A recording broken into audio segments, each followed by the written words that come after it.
अस्सलाम वालेकुम, कैसे हो आप सब? अच्छा, अब हमारा टॉपिक था बीटा ऑक्सीडेशन, जिसमें थोड़ी बहुत कन्फ्यूजन हो रही थी बच्चों को। तो ना हम इसको जल्दी से रिवाइज़ कर लेते हैं क्योंकि टाइम कम है, कंपटीशन ज़्यादा। So let us start straight forward jump into our topic, beta oxidation. अच्छा, आपकी बॉडी में फैट्स होती हैं ट्राइसाइड ग्लिसरॉल या ग्लिसराइड्स वगैरह की फॉर्म में। उनकी हाइड्रोलिसिस हो जाती है और वो कन्वर्ट हो जाती हैं ग्लिसरॉल और फैटी एसिड में। अच्छा, जो फैटी एसिड है ना, अब हमने उनको ठिकाने लगाना है। और बाज़-औक़ात अब फैटी एसिड स्टोर्ड होते हैं ना बॉडी में, तो बॉडी को जब ज़रूरत होती है एनर्जी की, अब एनर्जी बॉडी की नीड्स जो हैं, एनर्जी नीड्स वो ग्लूकोज़ वगैरह से सफिश नहीं हो रही। तो in that case body use करती है फैटी एसिड्स को और उनसे एनर्जी प्रोड्यूस करती है। और ये जो एनर्जी प्रोड्यूसिंग प्रोसेस है ना, ये है बीटा ऑक्सीडेशन। इसमें क्या होता है, एक बड़ी सी फैटी एसिड चेन के एसिटाइल COAs बन जाते हैं, जो सिट्रिक एसिड साइकिल में जाके तो एनर्जी प्रोड्यूस कर देते हैं। इसके अलावा बीटा ऑक्सीडेशन के दौरान भी दो प्रोसेसेस के अंदर, एक में FADH2 के थ्रू और एक में NADH के थ्रू एनर्जी प्रोड्यूस होती है।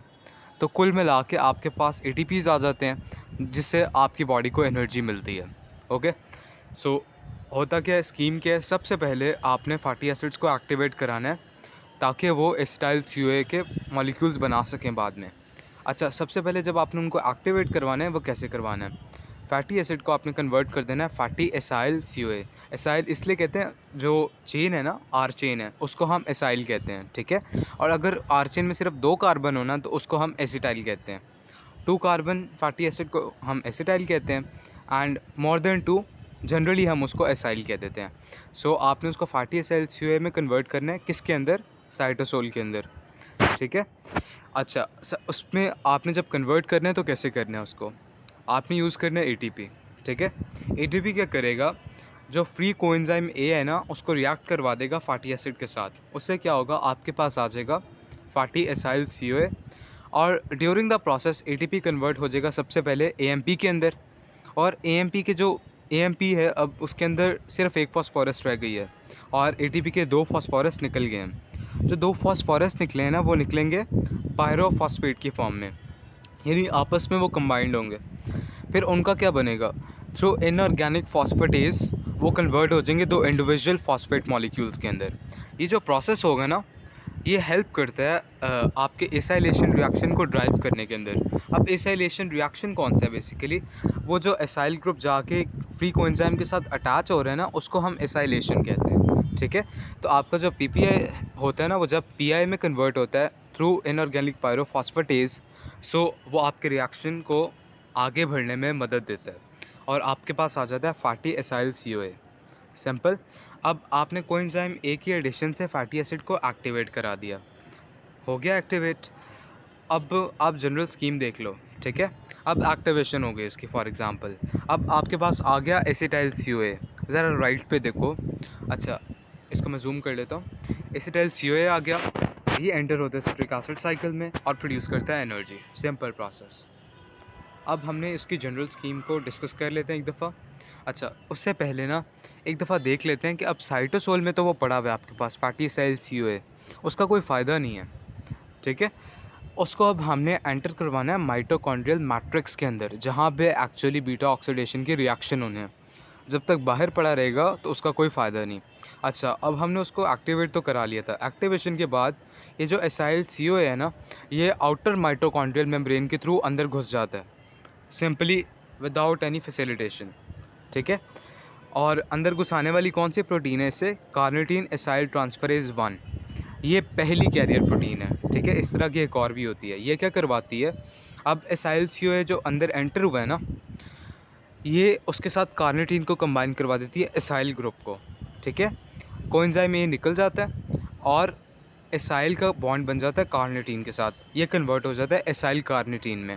अच्छा, एसाइल कार्निटीन में कन्वर्ट करने का इसका सिंपल मकसद ये है कि एसाइल CoA जो है ना, वो इनर माइटोकॉन्ड्रियल मेम्ब्रेन के अंदर एंटर नहीं हो सकता, इसलिए पहले वो एसाइल कार्निटीन में क्या कहते हैं, कन्वर्ट होता है। और फिर थ्रू एक कैरियर प्रोटीन के ना, ये जो कैरियर प्रोटीन है ये क्या करती है, ये उस एसाइल कार्निटीन को ना अंदर ले जाती है इनर माइटोकॉन्ड्रियल मैट्रिक्स के थ्रू, ठीक है। अब एक दफ़ा एसाइल कार्निटीन अंदर आ गया, ठीक है।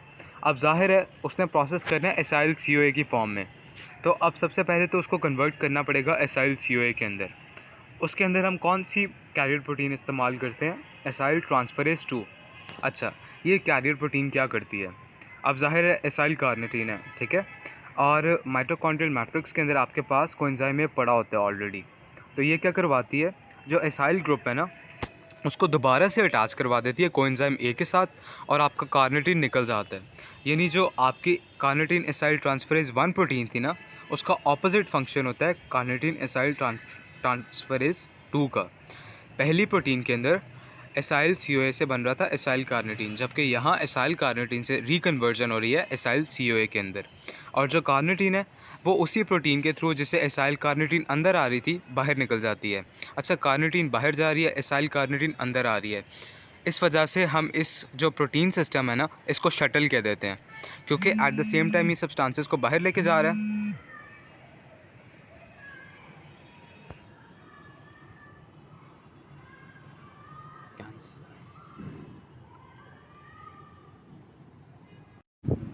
Sorry for the interruption. So at the same time जब एसाइल कार्निटीन अंदर आ रही है, उसी टाइम जो कार्निटीन है वो फ्री होके बाहर जा रही है इस एसाइल CoA के बनने के बाद। सो इस तरह हमारा जो एसाइल CoA मॉलिक्यूल है वो चले जाता है माइटोकॉन्ड्रियल मैट्रिक्स के अंदर। सिंपल प्रोसेस हो गया। अच्छा, फिर आपकी होती है बीटा ऑक्सीडेशन। एक दफ़ा माइटोकॉन्ड्रियल मैट्रिक्स में पहुंच गया, अब कौन सा प्रोसेस होना है? अब प्रोसेस होना है बीटा ऑक्सीडेशन का। कैसे होना है? अच्छा, ये स्कीम है इसकी, मैं आपको दिखा देता हूँ। सबसे पहले तो फैटी एसिड की एक्टिवेशन करा दी हमने, और वो कन्वर्ट हो गया एसाइल CoA के अंदर। सेकंड स्टेप के अंदर हमने क्या करवाया, उसको माइटोकॉन्ड्रियल मैट्रिक्स से गुजार लिया थ्रू कार्निटीन सिस्टम। देन जो एसाइल CoA आया ना आपके पास, अब उसकी हमने करानी है डिहाइड्रोजनेशन, ताकि उसका डबल बॉन्ड बन सके। जो मैंने आगे लिखा भी है, trans double bond formation between alpha and beta carbon. तो सबसे पहले तो इसके बीटा और अल्फ़ा कार्बन के दरमियान एक डबल बॉन्ड बनेगा थ्रू डिहाइड्रोजनेशन। और डिहाइड्रोजनेशन कौन सा कोएंजाइम करवाएगा? FAD कन्वर्ट हो जाएगा FADH2 में, जो जाके ATP प्रोड्यूस कर देगा ETC के थ्रू, इलेक्ट्रॉन ट्रांसपोर्ट चेन के थ्रू। अच्छा, अब डबल बॉन्ड बन गया किस पे? सेकंड पोजीशन पे, या फिर बीटा कार्बन पे। तो उसको कहते हैं डेल्टा 2 ट्रांस एनॉयल CoA। एनॉयल उसकी डबल बॉन्ड या अनसैचुरेशन की वजह से, और डेल्टा 2 शो कर रहा है उसकी डबल बॉन्ड की पोजीशन को, और ट्रांस शो कर रहा है उसके कॉन्फ़िगरेशन को। एक्सेस होती है, ट्रांस होती है। अच्छा, इसकी ट्रांस होती है। सो उसके बाद क्या करना है? उसके बाद हमने ऐड करवाना है पानी को। अब जो डबल बॉन्ड बनाया था ना, वहाँ पे हमने OH और H को अटैच करवा देना है, ठीक है। डबल बॉन्ड के बीटा कार्बन के ऊपर हमने OH लगाना है, और जो अल्फ़ा कार्बन जिसके साथ डबल बॉन्ड बना था उसके ऊपर हमने लगा देना हाइड्रोजन, ठीक है। ये हमारा प्रोसेस होता है हाइड्रोटेज एंजाइम के थ्रू। उसके बाद कन्वर्जन हो जाती है उसके 3 हाइड्रोक्सी एसाइल CoA के अंदर। जैसे मैंने आपको बताया था, बीटा कार्बन के ऊपर लगेगा जाके OH, जो कि थर्ड कार्बन भी है, तो उसको OH या हाइड्रोक्सिल ग्रुप की वजह से कह देते हैं 3 हाइड्रोक्सी एसाइल CoA। दोबारा डिहाइड्रोजनेशन होगी, NAD कन्वर्ट हो जाएगा NADH और H+ के अंदर, और इस प्रोसेस के थ्रू आपके पास आएंगे 3 ATP। एक NADH का मॉलिक्यूल 3 ATP प्रोड्यूस करता है, जबकि जब ऊपर डिहाइड्रोजनेशन हो रही थी ना, तो एक FADH का मॉलिक्यूल 2 ATP प्रोड्यूस कर रहा था। और दोनों जगह क्या हो रही है? डिहाइड्रोजनेशन। पहले स्टेप में डिहाइड्रोजनेशन, सेकंड में हाइड्रेशन, थर्ड स्टेप में फिर डिहाइड्रोजनेशन, और इसके अलावा जो चौथा स्टेप होता है ना, उसके अंदर अब जो तीसरा कार्बन था ना, जो बीटा कार्बन था, उसके अंदर से दोनों हाइड्रोजन निकल जाते हैं। एक तो जो OH के साथ अटैच्ड है, आपका OH के अंदर अटैच्ड है यानी ऑक्सीजन के साथ, और एक जो कार्बन के साथ अटैच्ड है, वो जो दोनों निकलेंगे ना जब, तो बन जाएगा आपका कीटो बॉन्ड, एक तरह C डबल बॉन्ड O, एक तरह वो कीटो का फंक्शनल ग्रुप बना लेगा, जिसकी वजह से हम उसे कह देते हैं 3 कीटो एसाइल CoA। फिर क्या होता है? अब आपके पास आ गया 3 कीटो एसाइल CoA, थर्ड पोजीशन पे आपके पास कीटो का फंक्शनल ग्रुप आ गया। अब क्या आपने अप्लाई करना है? थायोलेज। थायोलेज क्या करेगा? एक और कोएंजाइम के मॉलिक्यूल को ऐड करवा देगा ऐट कीटो कार्बन। वो जो कीटो कार्बन है ना, उसके ऊपर आके लग जाएगा आपका ये एसाइल CoA, और सॉरी सिर्फ CoA, और आपका जो बाकी मॉलिक्यूल है ना, वो निकल जाएगा एसिटाइल CoA की फॉर्म में, ठीक है। ये देखें, एक एसाइल CoA चेन आ जाएगी, और बाकी का मॉलिक्यूल एसिटाइल CoA की फॉर्म में निकल जाएगा। अब जो एसिटाइल CoA निकला है ना, वो through citric acid cycle carbon dioxide और पानी में कन्वर्ट होगा और इसके अलावा आपको एनर्जी दे देगा। और अलावा जी, अब फॉर एग्जांपल आपके पास एक कंपाउंड है C16 और आपको पता है एक एसिटाइल CoA के अंदर 2 कार्बन होते हैं।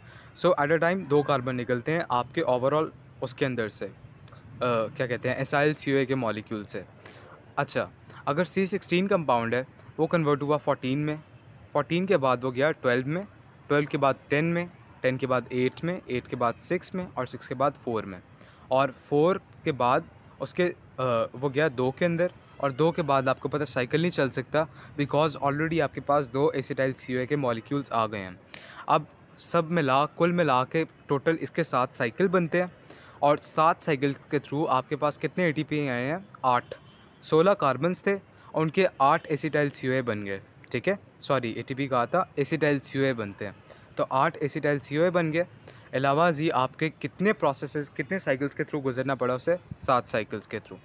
ठीक है, ये बेसिक बीटा ऑक्सीडेशन हो रही है। अब इसको हम एग्जाम्पल के थ्रू कंसिडर कर लेते हैं।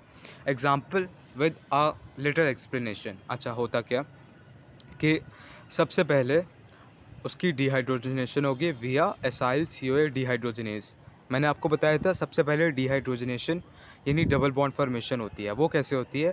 Through the removal of hydrogen from alpha carbon as well as beta carbon. ये जो है ना, ये आपका सबसे पहले कार्बोनाइल कार्बन है, इसके बाद आपका अल्फा कार्बन है और उसके बाद आपका बीटा कार्बन है। अब होता क्या है कि एक हाइड्रोजन निकलता है अल्फा कार्बन से, एक निकलता है बीटा कार्बन से, और वो जाके अटैच हो जाते हैं आपके FAD के साथ, जो कि एक कोएंजाइम है या फिर प्रोस्टैटिक ग्रुप पे, और एज अ रिजल्ट आपके पास बन जाता है FADH2, जिसमें से 2 ATP निकल आते हैं। ठीक है, अब जो रिएक्शन को कैटालाइज करा रहा है ना एंजाइम, वो है एसाइल CoA डिहाइड्रोजनेज। 3 तरह के डिहाइड्रोजनेज एंजाइम्स इस्तेमाल होते हैं। एक तो वेरी लॉन्ग चेन आपके एसाइल CoA डिहाइड्रोजनेज, फिर medium chain acyl CoA dehydrogenase आ जाते हैं, और short chain acyl CoA dehydrogenase. जो लॉन्ग चेन है ना, उनको हम VLCAD कहते हैं, उसकी एब्रिवेशन है, और उसमें 12 से 18 कार्बन्स होते हैं। सॉरी, ये बीटा ऑक्सीडेशन करवाता है 12 से 18 कार्बन्स की चेन्स की, और जो MCAD है वो करवाता है 4 से 14 कार्बन की, और जो SCAD है वो करवाता है 4 से 8 कार्बन्स की रिस्पेक्टिवली। सो आपके एसाइल CoA डिहाइड्रोजनेज के थ्रू आपके पास आ जाता है ट्रांस डेल्टा 2 एनॉयल CoA। आप देख सकते हो सेकंड पोजीशन पे डबल बॉन्ड है। सो इस वजह से हम इसको ट्रांस, एक तो ट्रांस बॉन्ड है, वो जो मैंने शो भी किया है हाइड्रोजन की पोजीशनिंग से। अगर हाइड्रोजन एक ही साइड पे लगे होते हैं ना, तो ये क्या होता? Cis bond. आप ऑपोजिट पोजीशंस पे लगे हैं तो ये क्या है? Trans bond. इस वजह से इसको हम कह देते हैं ट्रांस डेल्टा 2 सेकंड पोजीशन पे double bond enoyl because of unsaturation, वरना एसाइल होता। अनसैचुरेशन ना होती तो एसाइल कहते, अनसैचुरेशन यानी डबल बॉन्ड है तो हम उसे एनॉयल कहते हैं। और स्पेशली अब CoA एंड में लगा हुआ है, इस वजह से उसका पूरा नाम होगा ट्रांस डेल्टा 2 एनॉयल CoA। ये आपका फर्स्ट प्रोसेस हो गया। इसके बाद हाइड्रेशन प्रोसेस हमने डिस्कस किया था, जो कि एडिशन ऑफ वाटर थी। वो कैसे होती है? OH लग जाता है जाके थर्ड पोजीशन यानी बीटा कार्बन के ऊपर, और पानी का H लग जाता है आपके अल्फा कार्बन के साथ, और ये जो प्रोसेस करवाता है वो है हाइड्रेटेस। सिंस ट्रांस डेल्टा 2 एनॉयल CoA की करवाता है, तो पूरा नाम उसके साथ लग जाता है ट्रांस डेल्टा 2 एनॉयल CoA हाइड्रेटेस। और जो कंपाउंड आपके पास प्रोड्यूस हुआ है वो क्या है? Hydroxy acyl CoA। हाइड्रोक्सी किस वजह से? ये जो OH लगा इस वजह से, जो कि मैंने डॉटेड लाइन के थ्रू दिखाया भी है आपको। ठीक है, तो अब ये जो हाइड्रोक्सी एसाइल CoA बना है ना, इसकी दोबारा से डिहाइड्रोजनेशन होती है, लेकिन इस दफ़ा कहाँ होती है? पहले तो डिहाइड्रोजनेशन हो रही थी और डबल बॉन्ड बन रहा था through the removal of hydrogen from beta and alpha carbon. अब सिर्फ हाइड्रोजन कहाँ से रिमूव होंगे? थर्ड कार्बन से, जहाँ OH लगे। एक तो OH का हाइड्रोजन रिमूव होगा, दूसरा कार्बन का हाइड्रोजन रिमूव होगा। ठीक है, उससे क्या होगा? जो NAD है ना, NAD प्लस, वो हाइड्रोजन आइंस को एक्सेप्ट कर लेगा, लेकिन हाइड्राइड की फॉर्म में। यानी जो हाइड्रोजन आइंस है ना, पहले इलेक्ट्रॉन्स गेन करते हैं, नेगेटिव होते हैं, ठीक है, H माइनस की कन्फिगरेशन में होते हैं, उनको फिर NAD एक्सेप्ट करता है, अलॉन्ग विद उनके इलेक्ट्रॉन्स को NAD एक्सेप्ट करता है, और वो जाके फिर NAD के साथ अटैच हो जाते हैं because they give their electrons to NAD, और इनका आपस में बॉन्ड बन जाता है, लूज बॉन्ड, और NAD आपका एक्ट करता है as an electron acceptor. So NAD convert हो जाता है NADH और H प्लस के अंदर, और NADH से आपके पास 3 ATP आ जाते हैं। अब आपके पास क्या बन गया? ज़ाहिर है अब मैंने ये आपको पहले बताया था कीटो ग्रुप आ जाता है, ये देखो एग्जैक्ट कीटो ग्रुप है। एक साइड पे आर चेन, सेकंड साइड पे आर चेन, उसको मिला के आर ही कह सकते हो आप, और दरमियान में सी डबल बॉन्ड ओ। ठीक है, कीटो ग्रुप अटैच्ड है ना, इस वजह से इसको हम क्या देते हैं, कीटो एसाइल COA। सो हमने किया क्या, सबसे पहले डीहाइड्रोजनेशन करवाई, डबल बॉन्ड बनाया, डबल बॉन्ड की वजह से एडिशन ऑफ वाटर होगी। जब OH अटैच हुआ तो फिर हमने हाइड्रोजन्स को निकाल दिया एट बीटा पोजीशन, और उससे हमारे पास क्या आ गया, एक कीटो ग्रुप आ गया। अब कीटो ग्रुप जहाँ पे आ गया ना हमारे पास, अब इसके साथ देखो अगर आके एसिटाइल COA का मॉलिक्यूल लगता है ना, स्टिल क्या बन जाएगा, एसाइल COA। इस वजह से एट फर्स्ट प्लेस हमने कीटो ग्रुप बनाया ताकि आके डायरेक्ट एसाइल COA लग सके और वो एक एसाइल COA की कॉन्फ़िगरेशन बना सके, कोएंजाइम में लग सके और एसाइल COA की कॉन्फ़िगरेशन बन सके। सो होता क्या है कि जब बीटा कीटो एसाइल COA बना है ना, इसकी एग्जैक्ट वो कीटो ग्रुप के साथ क्या हो जाती है, स्प्लिटिंग हो जाती है। स्प्लिटिंग कौन कराता है, थायोलेज। अच्छा, क्या कराता है, splits of the carboxyl terminal releasing acetyl COA। ठीक है, कार्बोक्सिल टर्मिनल पे स्प्लिटिंग कराता है और क्या बन जाता है आपके पास, एसिटाइल COA। यानी बाकी के जो एंड वाले दो कार्बन है ना, जो अल्फा कार्बन था और कार्बोनाइल कार्बन था, वो रिमूव हो जाते हैं और वो बना लेते हैं आपके पास एसिटाइल COA का मॉलिक्यूल। और ये जो RC डबल बॉन्ड O है ना, इसके साथ एक और कोएंजाइम आके अटैच हो जाता है। अब थायोलेज एक तो स्प्लिटिंग करवा रहा है, दूसरा फ्री कोएंजाइम है ना, उसको अटैच करवा रहा है कीटो एसाइल COA के साथ। ठीक है, C डबल बॉन्ड O जहाँ पे है, वहाँ पे जाके जहाँ से स्प्लिटिंग होनी है ना, वहाँ जाके एक और कोएंजाइम A लग जाएगा आपके मेन एसाइल चेन के साथ, और जो एसिटाइल COA है वो रिमूव हो जाएगा।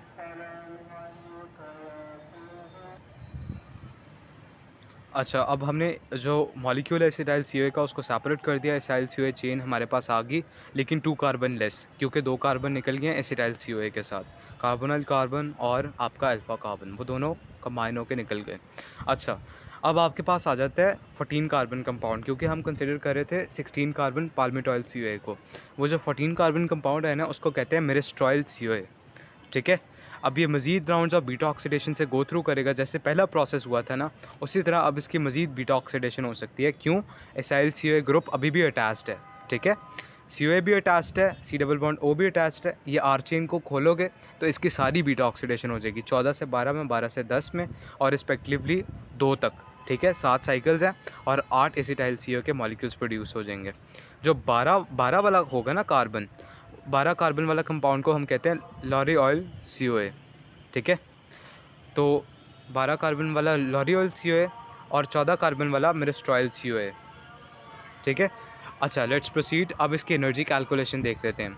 एक राउंड ऑफ बीटा ऑक्सीडेशन में कितने FADH प्रोड्यूस होते हैं, एक FADH होता है पहली वाली डीहाइड्रोजनेशन में, जिसमें हमने डबल बॉन्ड बनाया था, और एक NADH प्रोड्यूस होता है दूसरी वाली डीहाइड्रोजनेशन में, जिसमें हमने कार्बन नंबर 3 या बीटा कार्बन से हाइड्रोजन रिमूव किए थे। ठीक है, दोनों ऑक्सीडेटिव प्रोसेसेस हैं। अच्छा, तो 2 आगे FADH से, 3 आगे NADH से। अब टोटल राउंड कितने थे, टोटल हमारे 7 राउंड से, 2 + 3 ATP कितने हो गए टोटल एक राउंड में, 5। 5 के साथ 7 को मल्टीप्लाई कर दो, टोटल आपके 35 ATPs आ जाएंगे। ठीक है, अलावा जी अब आप साथ एसिटाइल COA भी तो बना रहे हो ना। ठीक है, और एक एसिटाइल COA का मॉलिक्यूल कितने ATP प्रोड्यूस करता है, 12 ATP। और आपको पता है हर राउंड में कितने ATP बन रहे हैं, 1 ATP।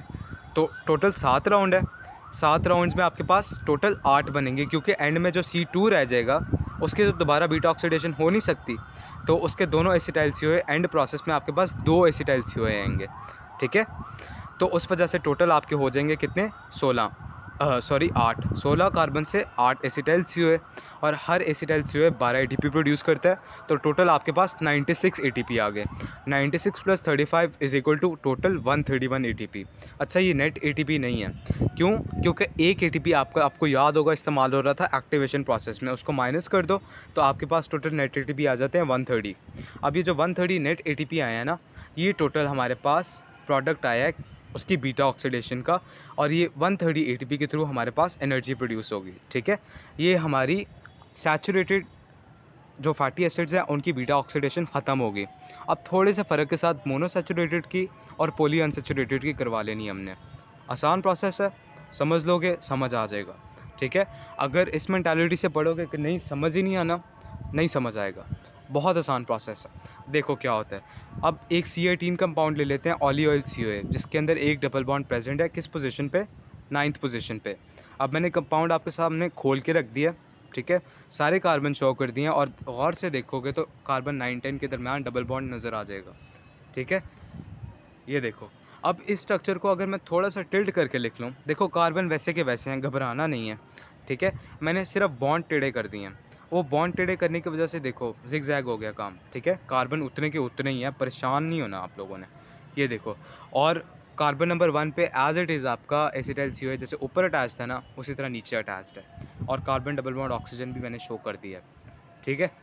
अब क्या होगा, सबसे पहले आपके टिल कार्बन 6 ना कोई अनसैचुरेशन नहीं है, ठीक है। तो इसकी आराम से कौन से 6 कार्बन तक बीटा ऑक्सीडेशन हो जाएगी, क्योंकि बीटा ऑक्सीडेशन पॉसिबल है। यहाँ तक तो डबल बॉन्ड का इशू ही नहीं है। तो 6 कार्बन है, 6 कार्बन के लिए कितने राउंड चाहिए, 3 राउंड चाहिए, क्योंकि हर राउंड में 2 कार्बन रिमूव करने हैं, ठीक है। कार्बन 1-2 पहले में निकल जाएंगे, दूसरे में 3-4 निकल जाएंगे, और तीसरे में आपके 5-6 निकल जाएंगे।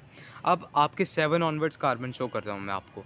7 ऑनवर्ड्स, 7, 8, 9, 10, 11, 12, 13, 14, 15, 16, 16 तक, ठीक है। सॉरी 12 तक होने चाहिए थे, स्ट्रक्चर में थोड़ा मसला किया मैंने। अच्छा, 12 कार्बन रह गए, 18 थे टोटल, उसमें से 12 रह गए, ठीक है। और फर्स्ट कार्बन पे डबल बॉन्ड ऑक्सीजन है और साथ एसिटाइल को COA कोएंजाइम लगा हुआ है, SCOA, ठीक है। इस स्ट्रक्चर को मैं इस तरह भी लिख सकता हूँ कि मैं 12 कार्बन शो कर दूँ, ठीक है, और मैंने अब इनमें से कार्बन हटा दिए, नोकों को आपस में जोड़ दिया और कुछ भी नहीं किया। जब इनको आपस में जोड़ दिया, और ये जो डबल बॉन्ड था ये कहाँ पे था, पहले था किस पोजीशन पे, 9-10 पोजीशन पे, लेकिन अब 6 कार्बन रिमूव कर दिए तो किस पोजीशन पे आ जाएगा, 3rd पोजीशन पे। सिंपल काउंटिंग है, 9-10 पे था तो अब 3rd 4th पे आ जाएगा, क्योंकि 6 कार्बन निकाल दिए हैं, ठीक है, पीछे आ जाएगा, पहले के 6 कार्बन निकल गए हैं, ठीक है। जो 7वां कार्बन था वो पहला कार्बन बन गया, जो 8वां था दूसरा बन गया, जो 9वां था जिस पे डबल बॉन्ड था वो बन गया तीसरा कार्बन, और जिसके साथ था चौथे कार्बन से वो था 10वां कार्बन, ठीक है। वो अब कौन सा कार्बन बन गया, चौथा कार्बन बन गया, और एज इट इज़ 12 की चेन आ गई, ठीक है। आगे देखो क्या होता है, आइसोमरेज अप्लाई करोगे इसके ऊपर, जाहिर है अब 3rd 4th के दरमियान डबल बॉन्ड है, ओके। होना किसके दरमियान चाहिए, 2nd और 3rd के दरमियान, लेकिन 3rd 4th की वजह से हम 2nd और 3rd के दरमियान भी डबल बॉन्ड नहीं बना सकते, ठीक है। फर्स्ट राउंड में क्या बन रहा था, Δ2 ट्रांस एनॉइल COA, सेकेंड जो बीटा कार्बन है और अल्फ़ा कार्बन है उसके दरमियान डबल बॉन्ड चाहिए ताकि हम उसकी हाइड्रेशन कराएं और सब्सिक्वेंट उसकी कीटो में कन्वर्ट करवा के उसके बाद में हम बीटा ऑक्सीडेशन करवा लें बीटा कार्बन के ऊपर। लेकिन अब मसला क्या है, 3rd और 4th के दरमियान डबल बॉन्ड है, तो इस केस में अब क्या किया जा सकता है, सिंपल आइसोमराइजेशन करवाएंगे। एंजाइम कौन सा इस्तेमाल होगा, आइसोमरेज, ठीक है। और किस वजह से इस्तेमाल होगा, बिकॉज जो हाइड्रेटेज है ना, सबसे पहले तो वो 3rd 4th उसकी पोजीशनिंग गलत है, ठीक है। तो एक तो पोजीशनिंग गलत है, दूसरी बात पता है क्या है कि ये बॉन्ड सिस है, जो हाइड्रेटेज एंजाइम है ना वो सिस बॉन्ड्स पे एक्ट नहीं करता। ऊपर ट्रांस कन्फिग्रेशन दिखाई थी ना, और बनाना के ट्रांस Δ2 एनॉइल COA, ये मसला है। तो एक तो उसको कन्वर्ट करवा देगा सिस को ट्रांस बॉन्ड के अंदर, और उसकी पोजीशन चेंज कर देगा फ्रॉम 3-4 टू 2-3। और कैसे करेगा ये मैं आपको दिखाता हूँ। सिंपल, आपके पास कौन सा कंपाउंड है, अब 12 के रह गए ना, तो उसको हम कह देते हैं डो डेकानॉइल COA। डेका मीन्स 10 और दो मीन्स 2, 2 + 10 12, तो उसको हम कह देते हैं डो डेकानॉइल COA। और सिस Δ3 पे बॉन्ड है, और कौन सा बॉन्ड है, सिस बॉन्ड है। अब जो Δ3 सिस बॉन्ड है ना, और ट्रांस, इवन ट्रांस भी, और फिर भी Δ2 पे तो लाना ही है ना, तो वो सिस बॉन्ड को कन्वर्ट करा देता है ट्रांस बॉन्ड के अंदर। इसके अलावा एक तो ट्रांसपोर्ट में कन्वर्जन होगी, तो और उसको हम क्या कह देंगे, सॉरी ट्रांसपोर्ट में कन्वर्जन होगी, और कौन सा एंजाइम करवाएगा, Δ3 सिस टू Δ2 ट्रांस एनॉइल COA आइसोमरेज, जो कि आपने बनाना है बेसिकली, ठीक है ना, अपना प्रोडक्ट बनाना है। तो आपके पास इंटर्न क्या बन जाता है, ट्रांस Δ2 एनॉइल आइसोमरेज।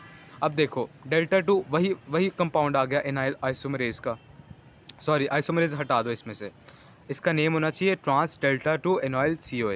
ये थोड़ी सी मिस्टेक है, इसको करेक्ट कर लेना, ठीक है। अब जो ट्रांस Δ2 एनॉइल COA है, अब आराम सुकून से इसकी बीटा ऑक्सीडेशन हो सकती है, और पहला प्रोसेस करने की हमें ज़रूरत नहीं जिसमें हमने डिहाइड्रोजनेशन करवा के डबल बॉन्ड बनाया था, क्योंकि ऑलरेडी आइसोमरेज के थ्रू हमारे पास डबल बॉन्ड आ गया।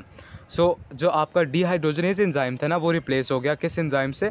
आइसोमरेज एंजाइम से, ठीक है, जिसने सिंपल आइसोमराइजेशन के थ्रू सेकंड और थर्ड बॉन्ड के दरमियान डबल बॉन्ड बना दिया, ठीक है।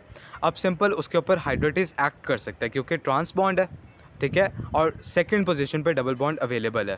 आइसोमरेज ने एक्ट कर दिया अपना। अब इसके ऊपर हाइड्रोटेज एक्ट करेगा और हाइड्रोटेज करवाएगा, पानी की एडिशन करवाएगा। पानी के एडिशन से सिंपल वही बीटा हाइड्रोक्सी एसाइल CoA में कन्वर्ट होगा पहले, फिर कीटो एसाइल CoA में कन्वर्ट होगा, ठीक है, थ्रू NAD कोएंजाइम, और थायोलेज के थ्रू हम उसमें से एसिटाइल CoA को निकाल देंगे। अब आपके पास 10 कार्बन कंपाउंड आएगा, उसको हम कह देते हैं डेकानॉइल CoA क्योंकि 10 कार्बन है, इस वजह से डेका। अब through 4 rounds of beta oxidation वो आपको 5 एसिटाइल CoA के मॉलिक्यूल्स दे देगा, ठीक है। अब इसकी कैलकुलेशन देख लो ज़रा लेफ्ट पे। जो इनिशियल राउंड था, सबसे पहले तो हमने C18 से 3 राउंड करवाए, 3 राउंड ऑफ बीटा ऑक्सीडेशन करवाए और इससे कितने एसिटाइल CoA निकाले? 6, ठीक है। फिर एक दरमियान में आइसोमराइजेशन के थ्रू करवाया, ठीक है, उससे हमने कितना निकाले? 1, ठीक है, उसकी सिंपल आइसोमराइजेशन हो सकती थी।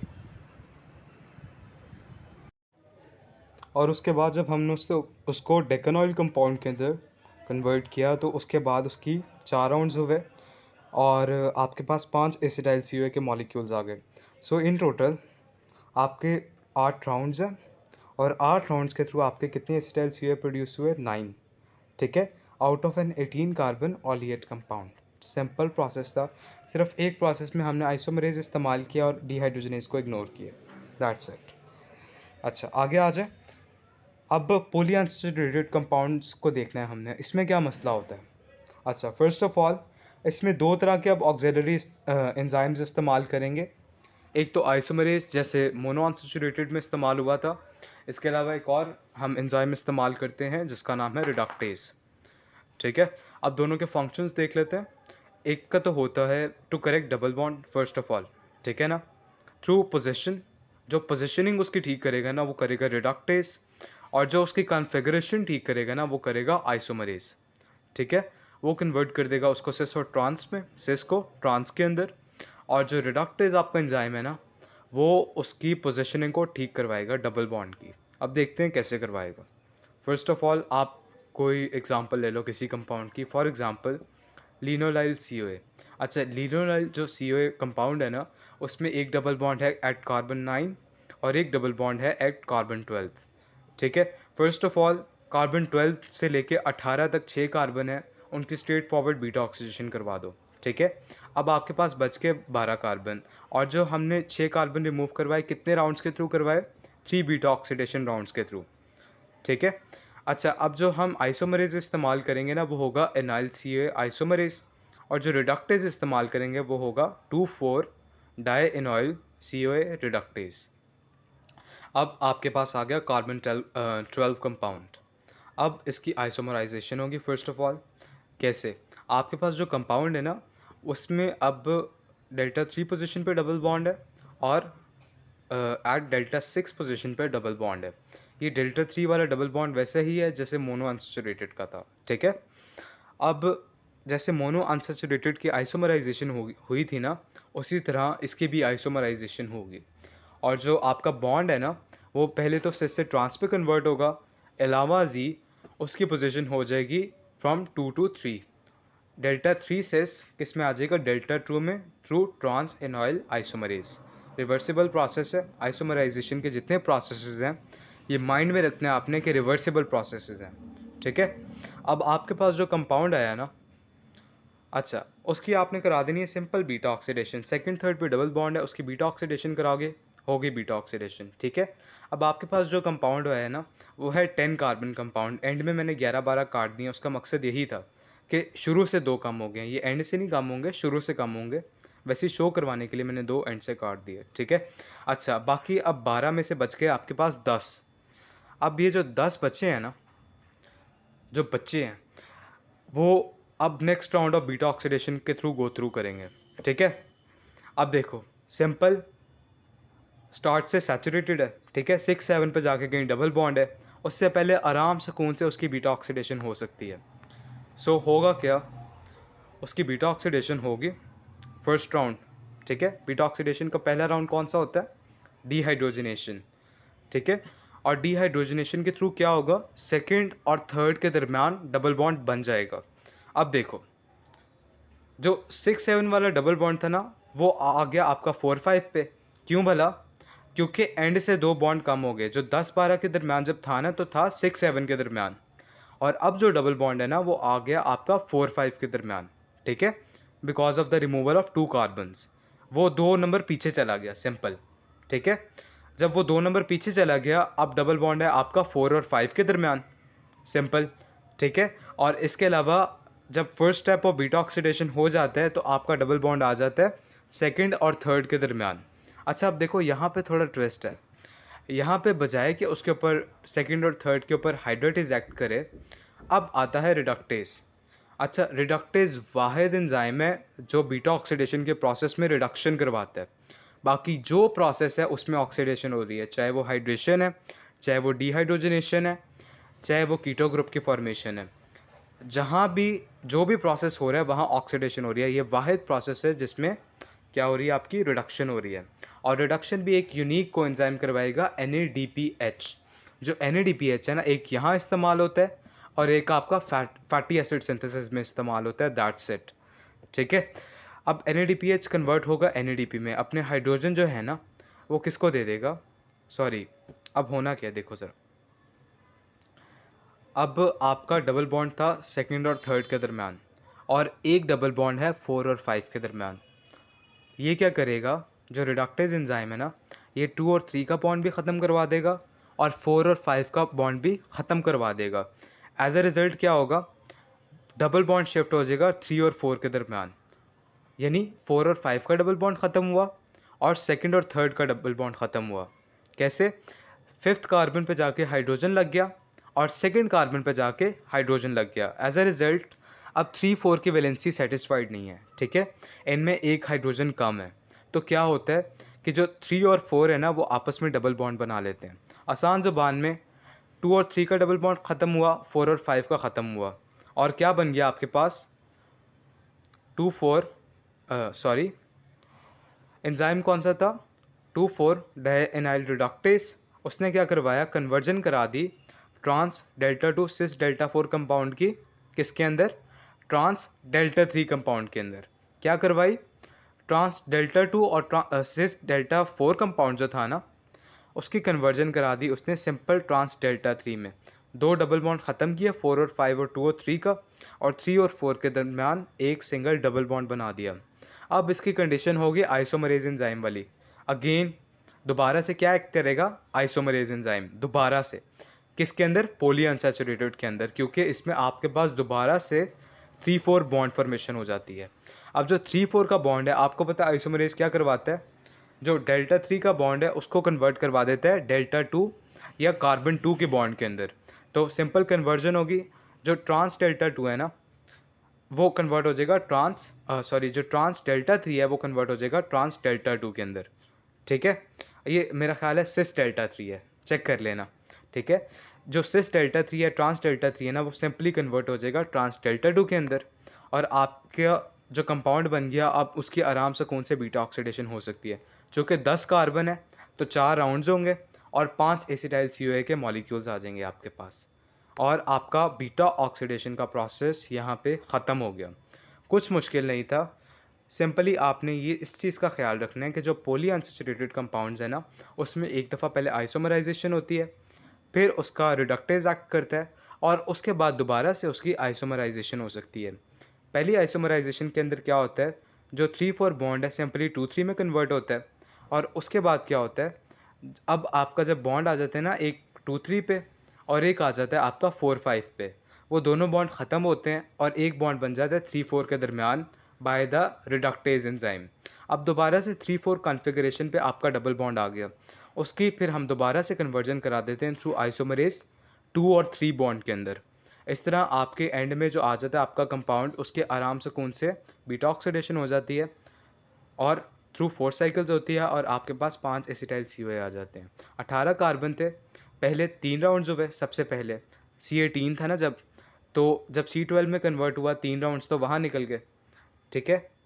उसके बाद एक राउंड हमने दरमियान में निकाल दिया, पहले वाली आइसोमराइजेशन के थ्रू, जिसमें पहले हमने आइसोमराइजेशन करवाई थी, फिर जब first round of beta oxidation हो गया था उसके बाद फिर रिडक्टेज को एक्ट करवाया था। उससे पहले एक दफ़ा बीटा ऑक्सीडेशन हो गई थी, तो एक वो राउंड आ गया और एंड वाले आपके पास 4 राउंड आ गए, टोटल 8 राउंड। और production of how many acetyl CoA molecules, total 9 acetyl CoA molecules through the C18 molecule. ठीक है, ये बीटा ऑक्सीडेशन हमारी ख़त्म होगी। इसको एक दफ़ा प्रैक्टिस कर लीजिएगा, हो जाएगी। और इसका लाजमी लॉन्ग क्वेश्चन आए ना, इसको करके आइएगा। अल्लाह हाफ़िज़, take care and be prepared.